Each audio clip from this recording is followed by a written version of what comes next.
আজিৰ পাঠটো হৈছে 1 নম্বৰ পাঠ মানে লেসন নম্বৰ 1 আৰু আমি ইংৰাজী ব্যাকৰণ শিকিবলৈ আৰম্ভ কৰিবলৈ লৈছো গতিকে ব্যাকৰণত তোমালোকে মন কৰিবলগীয়া দুটামান কথা আৰম্ভণিতে আসলতে মই কৈ ল'ব বিচাৰিম যে যিকোনো এটা ভাষা যেনেকৈ অসমীয়া হওক ইংৰাজী হওক আমি আখৰ বাক্য সিলেবল মানে যিবিলাক আমি উচ্চাৰণ কৰোঁ যিবিলাক আমাৰ কিছুমান অসমীয়াত যুক্তাক্ষৰ থাকে কিন্তু ইংৰাজীত যুক্তাক্ষৰ নাথাকে সেয়েহে ইংৰাজীত দুটা শব্দ লগ লাগি যিটো সাউন্ড ক্ৰিয়েট হয় সেই সাউন্ড বিলাকক আমি সিলেবল বা আমি সেই উচ্চাৰণটোৰ এটা বিভক্তিকৰণ কৰি লওঁ যেনেকৈ অসমীয়াত ব্যঞ্জন বৰ্ণ থাকে স্বৰ বৰ্ণ থাকে ঠিক তেনেধৰণে অসমীয়া আৰু ইংৰাজীৰ দুয়োটা একোটা ভাষা গতিকে ইংৰাজীত যেনেকৈ আমি যিবোৰ বস্তু পাম ঠিক তেনেধৰণে অসমীয়াৰ বস্তুবিলাকৰ লগত সামঞ্জস্য থাকিব মানে অকণমান মিল থাকিব গতিকে আজিৰ যিটো আমাৰ পাঠ সেই পাঠটোৰ অবজেক্টিভছ বা উদ্দেশ্য হৈছে যাতে আমি এই আৰম্ভণিতে যিটো আমি পাইছো নাম যিটা শব্দ পাইছো আমি সেন্টেন্স ওয়াৰ্ড লেটাৰ সাউন্ড আৰু সিলেবল এই বস্তুকিটাৰ আমি কাক বোলে আৰু সেই বস্তুবিলাক আমি কেনেকৈ বাছনি কৰি পেলাই আমি শুদ্ধ উচ্চাৰণ যাতে কৰিব পাৰো শব্দটো আমি জানিলে প্ৰত্যেকটো শব্দৰে আৰম্ভণিত যদি দুটা আখৰ আছে ইংৰাজীত আমি যদি CH আছে কৰবাত যদি খ উচ্চাৰণ হৈছে শ উচ্চাৰণ হৈছে কৰবাত অকমান খৰ নিচিনা উচ্চাৰণ হ'ব হয়নে যেনেকে ক্যাৰেক্টাৰ হয় CHA আৰম্ভণিতে ক্যাৰেক্টাৰ আৰু ঠিক তেনে ধৰণে CHOICE হলে কি হয় চইচ হয় মই এটি উদাহৰণ এটা দিলো ঠিক তেনে ধৰণে আমি পাঠটো যেতিয়া পঢ়ি গৈ থাক আমি বুজি পাম যে কিয় আসলতে কোট এনে এই আখৰগিটা বহিলে কোট হলনি হৈ যায় আৰু কিয় হলনি হয় এই কথাবিলাক আমি এই পাঠটো আলোচনা কৰাৰ পিছত বুজিব পাৰিম গতিকে প্ৰথমতে আমি চাব লাগিব যে সেন্টেন্স আমি প্ৰথমতে আমি সেন্টেন্সৰে আৰম্ভ কৰিম যে এতিয়া এটা বাক্য আমি চাম বাক্যটো ৰূপমে নিজৰ বিষয়ে কৈছে আই এম ৰূপম এতিয়া আমি অকণমান কথাখিনি অকণমান আমি কেনেকৈ পাইছো আমি কথাখিনি অকণমান ব্যাখ্যা কৰা সুৰত পাইছো যে ৰূপমে কথাটো কৈ আছে যে আই এম ৰূপম বুলি কৈছে এটা ৰূপমটো হৈছে এটা নাম কাৰ নাম এই ৰূপমে নিজৰ বিষয়ে কৈ আছে this is my friend Amlan এতিয়া দিস ইজ মাই ফ্ৰেণ্ড বুলি কৈছে নিজৰ নামটো আকৌ কোৱা নাই হয়নে বাক্যটোত মন কৰিলে দেখিবা যে নিজৰ নামটো আকৌ ক'ব লগা হোৱা নাই তাৰ হলনি কি ব্যৱহাৰ কৰিলে মাই ব্যৱহাৰ কৰিলে মাই ফ্ৰেণ্ড অম্লান এতিয়া কাৰ ফ্ৰেণ্ড ৰূপমৰ friend he lives at Golaghat এখন ঠাইৰ নাম গতিকে ইয়াত আগত এট বহিছে গোলাঘাটত থাকে অম্লান্স মানে এইটোৰ স্বৰে কি বুজাইছে মানে এইটো এছেৰে কি বুজাইছে ৰ বুজাইছে সেইকাৰণে ইয়াত ওপৰত এটা এপষ্ট্ৰফি তাৰ পিছত এছ আছে সাধাৰণতে যেতিয়া যিকোনো নাম নহয় শব্দৰ শেষত যেতিয়া এছ এটা বহে মানুহৰ নামৰ ক্ষেত্ৰত এছ তেনেকৈ নবহে এপষ্ট্ৰফিয়ে বহে কিন্তু যেতিয়া যিকোনো বস্তু যেনে পেন্সিলছ চকলেটছ এইবিলাক হয় এছটো আমি সাধাৰণতে বহু বচনত প্ৰয়োগ কৰোঁ কিন্তু ইয়াত যেতিয়া এপষ্ট্ৰফি এছ থাকে তাৰ মানে ৰ বুজাইছে তাৰ মানে অম্লানৰ দেউতাক অম্লানছ ফাদাৰ ইজ এ ফাৰ্মাৰ মানে কি জানানে ফাৰ্মাৰ মানে খেতিয়ক গতিকে অম্লানৰ দেউতাক এজন খেতিয়ক জুৰি ইজ অম্লান সিস্টাৰ এটা জুৰি অম্লানৰ সিস্টাৰ she is in class 3 আৰু তাই কিহত পঢ়ে ক্লাছ 3 ত পঢ়ে এটা ৰূপমে কোৱা কথাই হল একোটাহত সম্পূৰ্ণ বাক্যৰ উদাহৰণ গতিকে ইয়াত যে এটা ফুল ষ্টপ বহিছে এইটো এটা ফুল ষ্টপ এইটো এটা আমাৰ অসমীয়াত কি বহে আমাৰ অসমীয়াত ডাইৰী বহে হয় নাই আৰু ইংৰাজীত কি বহে এইটো এটা ফুল ষ্টপ এনেকে ঘূৰণীয়া এটা হৈ গলে এইটো ফুল ষ্টপ ইমান ডাঙৰ নালাগে এনেকে দি দিলে হৈ যায় বৰ্ডত নেদেখিবা কাৰণে এনেকে দিব নোৱাৰি এখন বৰ্ডত সেইকাৰণে মই অকণমান ঘূৰাই দিছো গতিকে যেতিয়া আমি এটা বিন্দু দিওঁ সেইটো তাৰ মানে হৈছে বাক্যটো শেষ হৈছে গতিকে এইগিটাহত একোটা বাক্য য'ত ফুল ষ্টপ আছে সেইটো এটা সেন্টেন্স বা বাক্যৰ উদাহৰণ গতিকে আমি বাক্য কাক বোলে বুজি পাইছো বাক্য হ'বৰ কাৰণে কিছুমান উপাদান প্ৰয়োজনীয় আছে কিন্তু এটা বাক্য হ'বৰ কাৰণে আমি দেখিলো যে এটা ভাৰ্ব পালো আমি বাক্যটোত আৰু শেষত এটা ফুল ষ্টপ পালো হয়নে গতিকে ইয়াত আমি ডেফিনেশনস বিলাক চাই লওঁ ইয়াত আমি চাই ললে বুজি পাম যে এটা বাক্য হ'বলৈ সাধাৰণতে আমাক কি লাগে ইংৰাজীত এটা সেন্টেন্স সম্পূৰ্ণ হ'বলৈ হলে অন্তত এটা সাবজেক্ট লাগে এটা সাবজেক্ট মানে এটা বিষয় যিজন বিষয় বা এজন বক্তা যি কথাখিনি ক'ব কৰ্তা যি কামটো কৰে কথাটো ক'ব তেওঁ বা কামটো তেওঁ কৰিব সেইজনে হৈছে সাবজেক্ট আৰু ইয়াৰ লগত ভাৰ্ব এটা খুব দৰকাৰী ক্ৰিয়া তাৰ মানে সেই কাৰ্যটো থাকিব লাগিব এটা কাম থাকিব লাগিব ক্ৰিয়া থাকিব লাগিব সেই দুটা বস্তু থাকিলে এটা বাক্য হয় কিন্তু সাধাৰণতে ইংৰাজীত আৰু এটা কথা আছে কেতিয়াবা কি হয় যদি সাবজেক্ট নাথাকেও কেৱল যদি এটা ভাৰ্বো থাকে বাক্যটোত এটা অকল যদি ভাৰ্বো থাকে তেতিয়াও কিন্তু বাক্যটো সম্পূৰ্ণ হয় যেনেকে কাম হিয়াৰ গো দেয়াৰ ষ্টপ হিয়াৰ এনেকে যদি আমি বাক্য এটা মানে কওঁ হেতু কিন্তু এটা বাক্য ৰবা যোৱা খোৱা এইবোৰ বাক্য কিন্তু তাত আমি দেখিছো যে সাবজেক্ট নাথাকিলেও কৰ্তা নাথাকিলেও আমি এটা বাক্য কৰিব পাৰো কিছুমান ক্ষেত্ৰত সকলো ঠাইতে সম্ভৱ নহয় কিন্তু সাধাৰণতে আমি এটা সাবজেক্ট কৰ্তা এজন আৰু এটা ক্ৰিয়াৰ প্ৰয়োজন হয় এটা এক্সাম্পল নট নাও এইটো যেনেকৈ দিছে কিন্তু কিছুমান ক্ষেত্ৰত কথা বতৰা পাতোতে সদায় সম্পূৰ্ণ বাক্য কোৱা নহয় এই কথাটো মন কৰিলেই হ'ল তাৰ মানে ইয়াত কি বুজাইছে ইয়াত সাবজেক্ট নাই যেটো কথা মই ক'লো যে ইয়াত not now just a little thanks এইবিলাকত আকৌ ভাৰ্বো নাই এইবিলাক ইনফৰ্মেল সেন্টেন্সেস আমি কথা ক'বৰ কাৰণে যেতিয়া মানে ইনফৰ্মেলি মানে আনুষ্ঠানিকভাৱে নহয় অনানুষ্ঠানিকভাৱে আমি যেতিয়া কথোপকথন কৰো তেতিয়া আমি কমপ্লিট বাক্যটো নকৈ পেলাই এনেকৈ আধা আধাকে কওঁ তাত সেইকাৰণে আমি ইয়াত কোনো ভাৰ্ব দেখা নাই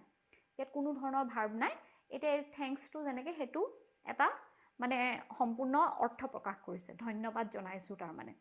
থ্যাঙ্কসটো ক'লে গুটেই সেই অৰ্থটো প্ৰকাশ কৰিছে কিন্তু ইয়াত কোনো ধৰণৰ ভাৰ্ব বা আমি কৰ্তা দেখা পোৱা নাই গতিকে ইংৰাজীত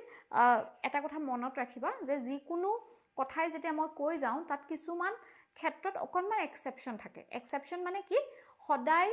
একে ধৰণে নহয় কৰবাত এটা দুটা ঠাইত অকণমান সালসলনি থাকিব পাৰে কিন্তু তাৰ অৰ্থটো এনে নহয় যে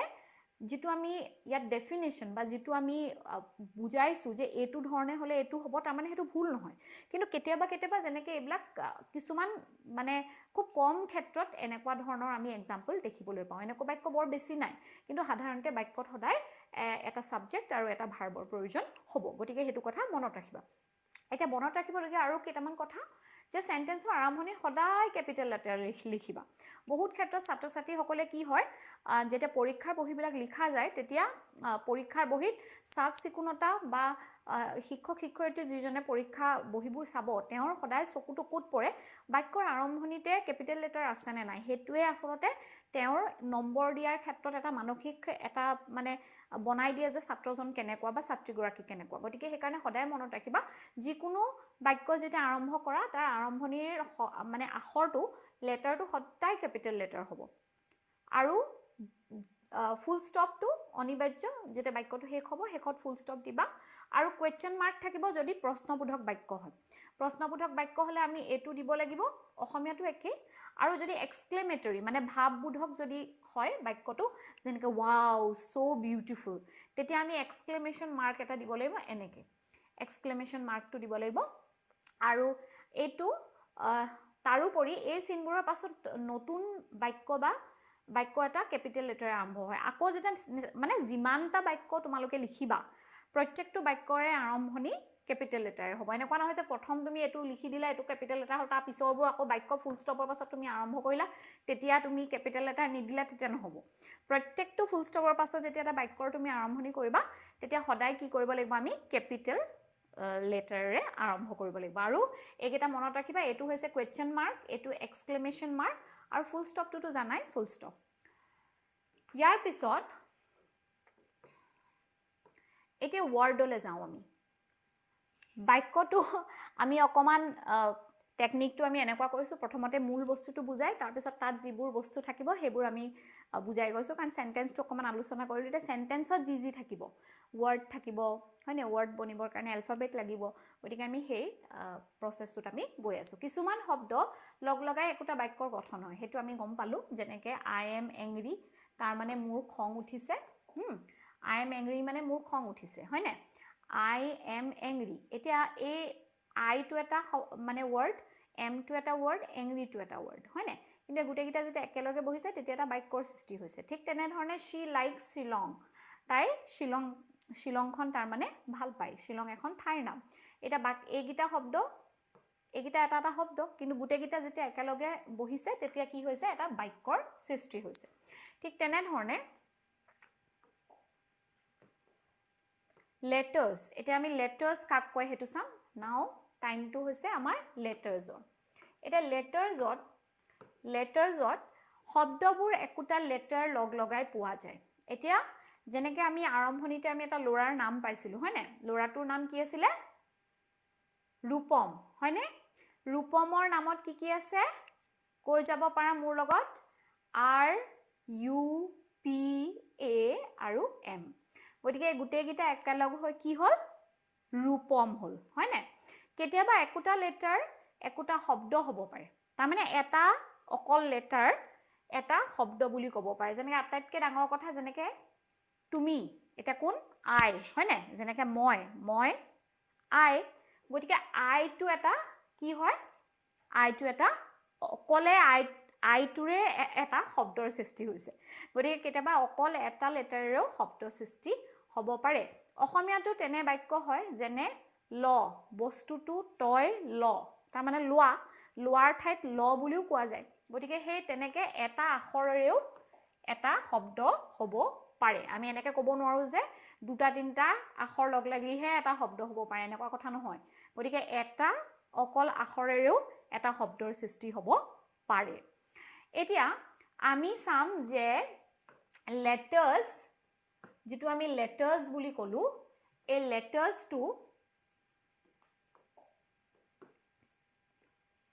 lettersটো কেনেকৈ হয় এই lettersটো এটো কেটা লেটাৰ আছে আমাৰ ইংৰাজী বৰ্ণমালাখনত এটা আমাৰ অসমীয়াত কি হয় স্বৰবৰ্ণ আৰু ব্যঞ্জন বৰ্ণ বুলি দুখন বৰ্ণমালা আছে হয়নে এখনত আমি স্বৰবৰ্ণ বুলি ক'লে অ আ ক খ পঢ়ো মনত আছে নহয় মনত আছে মানে তোমালোকেতো পঢ়িয়ে থাকিব লাগিব গোটেই সদায় সেই বৰ্ণমালাখিনিয়ে আমাৰ আদিমূল গতিকে আমি যিমান বয়স হ'লেও আমি বৰ্ণমালাখন জানিবই লাগিব স্বৰবৰ্ণত আছিলে অ আ ক খ হুঁচৰি দীঘৈ হুঁচৌ দীঘৌ ৰি এ ঐ হয়নে আৰু ঠিক তেনেধৰণে ব্যঞ্জন বৰ্ণখনত ক খ গ ঘ আছে গতিকে সেই তেনেধৰণে আমাৰ ইংৰাজীত টোটেল 26টা বৰ্ণ আছে 26টা লেটাৰ আছে আৰু এই লেটাৰ বিলাকক দুটা ভাগত বিভক্ত কৰিছে যিহেতু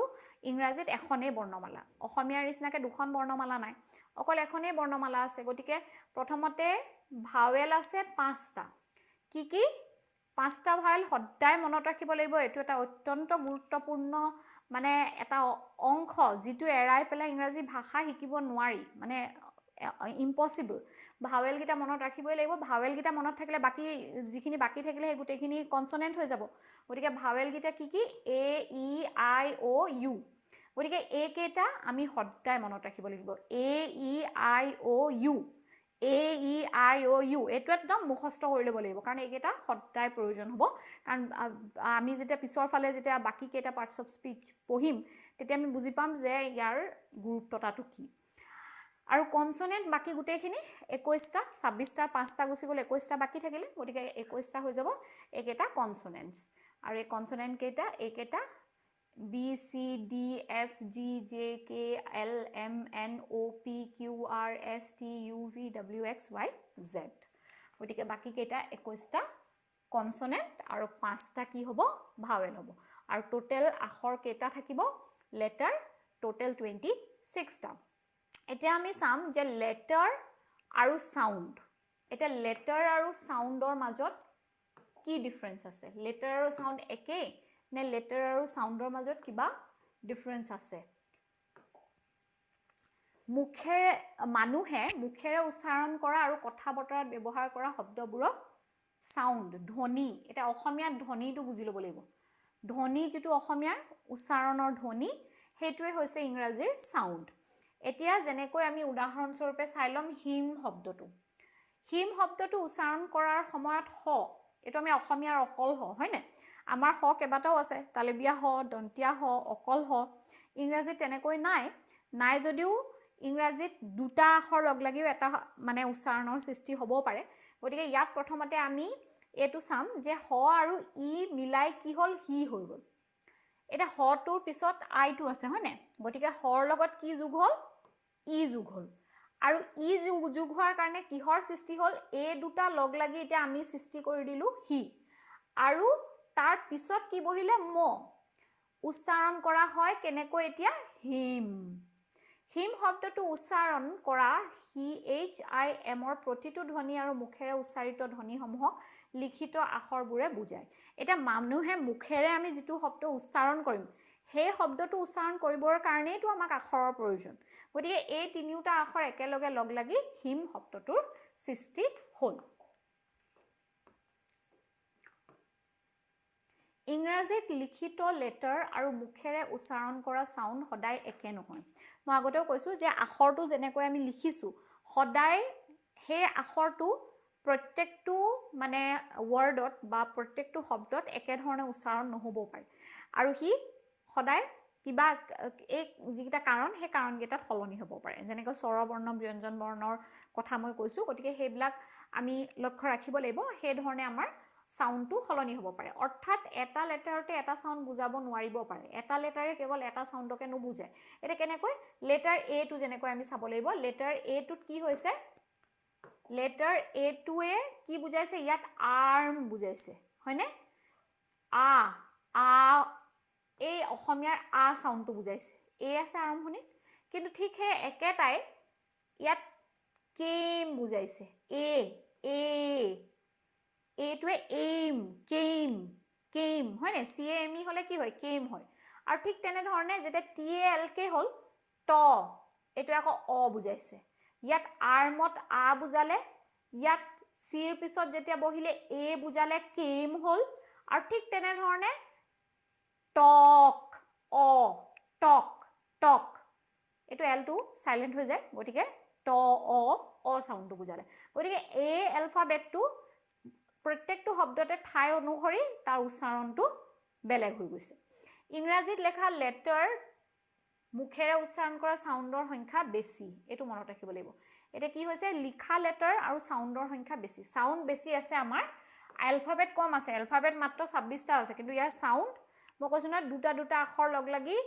একোটা সাউন্ডৰ সৃষ্টি কৰে গতিকে আমি সাউন্ড বিলাক চাব লাগিব কি সাউন্ডৰ সৃষ্টি হয় কোনটোৰ পাছত বহিলে কি সাউন্ড সৃষ্টি হয় এটা ইয়াত আমি দেখিছো যে লেটাৰ আছে 26টা আৰু ভাৱেল আমি কেটা পাইছিলো 5টা হয়নে আৰু কনসোনেন্ট পাইছিলো 21টা এতিয়া 5টা ভাৱেলৰ পৰা 20টা ভাৱেল সাউন্ড পাম আমি ভাৱেল পাম 5টাই কিন্তু আমি সাউন্ড কেটা পাম 20টা মনত ৰাখিব লাগিব হয়নে 5টা ভাৱেলৰ পৰা আমি পোৱা সাউন্ড হ'ব কেটা 20টা কাৰেক্ট শুদ্ধ ঠিকে কৈছা এটা পিছত আমি কি পাইছো 21টা কনসোনেন্ট আছে কনসোনেন্ট কেটা পৰা কিন্তু বৰ বেছি আমি সাউন্ড নাপাও কেটা পাম আমি এফালে 24টা গতিকে আমাৰ টোটাল কিমান হ'ল পটাপট অংকটো কৰি দিয়া 20 আৰু 24 লগ লাগি কিমান হ'ল 44টা আমি সাউন্ড পাম আমি মানে 26টা আখৰৰ ঠাইত আমি 44টা সাউন্ড পাম আখৰ কম কিন্তু সাউন্ডৰ সংখ্যা বেছি গতিকে সেই কাৰণে কোনটো আখৰে কি সাউন্ড ক্ৰিয়েট কৰিব হেতু আমি বুজিব লাগিব এটা ডব্লিউ আৰু ওয়াই ধ্বনিত সেমি ভাৱেল বুলে আৰু ইহতকো কনসোনেন্টৰ ভিতৰতে ধৰা হয় এই দুটাক আমি সেমি ভাৱেল বুলি কওঁ ডব্লিউ আৰু ওয়াই টো ভাৱেলত নপৰে সেমি ভাৱেল হেহে ইহতক কিহত ধৰে কনসোনেন্টতে ধৰে কিন্তু কনফিউজ নহবা ভাৱেল আমাৰ কিন্তু 5টাই ভাৱেল আমাৰ 5টাই ভাৱেল 5তকৈ বেছি নহয় আৰু তাৰ সাউন্ড আমাৰ 20টা আৰু কনসোনেন্ট আমাৰ 21টা আৰু তাৰ সাউন্ড আমাৰ 24টা ভাৱেল সাউন্ড আৰু ভাৱেল লেটাৰ একে নহয় হেতু আমি মনত ৰাখিব লাগিব যে ভাৱেল যিকিটা আমি লেটাৰ পাইছিলো এ ই আই ও ইউ আৰু সাউন্ড যি 20টা হেগিটা কিন্তু মিক্স কৰিলে নহব হেগিটা বেলেগ লেটাৰ হৈছে এ ই আই ও ইউ 5টা আমাৰ ভাৱেল আছে কিন্তু সাউন্ড আমাৰ 20টা আছে ঠিক তেনে ধৰণে আমাৰ 21টা কনসোনেন্ট আছে আৰু সাউন্ড আছে 24টা হে সাউন্ড 24টা বেলেগ আৰু লেটাৰ 21টা আমাৰ যিকেটা নৰমাল লেটাৰ হেগিটাই থাকিব মুখেৰে ফুটাই মেকটো পঢ়িব লাগিব মেক দীঘলীয়া হৈ যাব মেক হৈ যাব মেক হৈছে ম এ ক এই তিনিটা ধ্বনি লগ লগাই বুজা গল যে মেক ওয়াৰ্ডটোত উচ্চাৰিত ভাৱেল আছে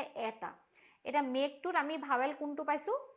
এ টো পাইছো আৰু ই টো পাইছো কিন্তু ইয়াত ভাৱেলৰ ধ্বনি এক এ হৈ গৈছে লাষ্টৰ ইটো কিন্তু আমাৰ সিমান ফুটাই আমি উচ্চাৰণ কৰিব নালাগে মেক কয় হ'ল লাষ্টত ইটো উচ্চাৰণ তাত নাই হোৱা গতিকে ইয়াত ভাৱেল সাউন্ড কি আছে এ আছে ভাৱেল লেটাৰ দুটা আছে এ আৰু ই কিন্তু তাত সাউন্ড কি আছে মে ই এইটো এইটোৱে সাউন্ড আছে ভাৱেলৰ গতিকে লেটাৰ যদিও আছে কিন্তু সাউন্ডটো আমাৰ তাত এটাই আছে এ সিলেবল এটা সিলেবল চাও আমি ইংৰাজীত ওয়াৰ্ডবোৰ সজা হৈছে সিলেবল লগ লগাই এটা ওয়াৰ্ডবোৰৰ সৃষ্টি হয় সিলেবল লগ লগাই কেতিয়াবা এটা ওয়াৰ্ডত মাত্ৰ এটা সিলেবল থাকে কেতিয়াবা কি হয় এটা ওয়াৰ্ডত এটাই সিলেবল থাকে এটা ভাৱেল সাউন্ড থকা শব্দৰ অংশ বা শব্দক সিলেবল বোলে মানে যত আমি এটা ভাৱেল পাম এটা আখৰ ভাৱেল পাম এটা শব্দটো যদি ডাঙৰ হয় তাত হয়তো আমি দুটাও পাব পাৰো এতিয়া আমি মই উদাহৰণ স্বৰূপে দেখুৱাই দিওঁ এটা ইয়াত যেনেকৈ এটাই আছে বয় ওটো হয়নে এই আই অ ইউ ওটো আছে ইয়াত ভাৱেল গাৰ্লত আইটো আছে বুকত দুটা আছে যেনিবা দুটা ও আছে আৰু ক্লাছত এটো আছে এই কেইটাৰ প্ৰতিটো উচ্চাৰণ কৰোঁতে এটাকৈ ভাৱেল সাউন্ড আছে যদিও ইয়াত দুটা ও আছে কিন্তু ভাৱেল সাউন্ড এটাই সৃষ্টি হ'ব বু উ এটাই সাউন্ড হ'ব গতিকে সেই কাৰণে ইয়াক কি হ'ল এটাই সিলেবল বুলি তাক ধৰা হয় যেনে একেবাৰতে আমি ক'ব পাৰো বয় গাৰ্ল বুক ক্লাছ একেলগে ক'ব পাৰো দীঘলীয়া নহয় বস্তুটো গতিকে সেই কাৰণে ইয়াত সিলেবল আমি এটাই বুলি ধৰিম কিন্তু কিছুমান শব্দ আছে যেনেকৈ অলপমান দীঘলীয়া শব্দবোৰক আমাৰ বেছি সিলেবল থাকে আৰু তাত ভাৱেল সাউন্ডো মানে লেটাৰো বেছিকৈ থাকে আৰু সাউন্ডো বেছিকৈ থাকে গতিকে যেনেকৈ ইয়াত আমি চাম সেন্টেন্সত কি আছে সেন্টেন্স ইয়াত সেনটোত ইটো আছে আৰু ইয়াত টেন্সটোত আমি দুটা ভাৱেল পাইছো এটো কিন্তু উচ্চাৰণ এটাই হৈছে সেন্টেন্স স লাষ্টত সহে হৈছে এটো ইয়াত উচ্চাৰণ হৈছে গতিকে এটাই সাউন্ড আছে কাৰণে দুটা সিলেবলত আমি বিভক্ত কৰিছো মানে উচ্চাৰণটো আমি যেনেকৈ শব্দটো কৰো সেই উচ্চাৰণটোৰ ওপৰত লক্ষ্য ৰাখি আমি কি কৰিব লাগিব শব্দটো দুটা ভাগত আমি বিভক্ত বা তিনটা ভাগত আমি বিভক্ত কৰো যত যিটো ভাগত বিভক্ত কৰো তাত এটা এটা কিন্তু ভাৱেল সাউন্ড থাকিব লাগিব ভাৱেল সাউন্ড বা ভাৱেল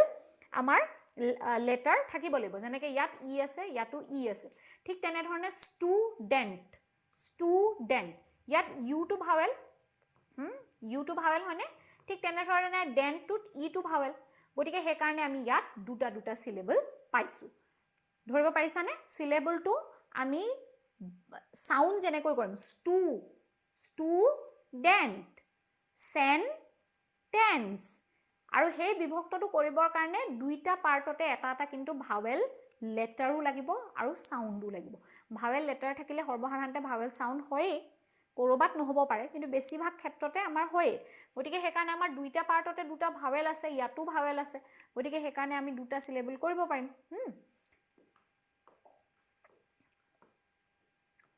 এতিয়া আমি এই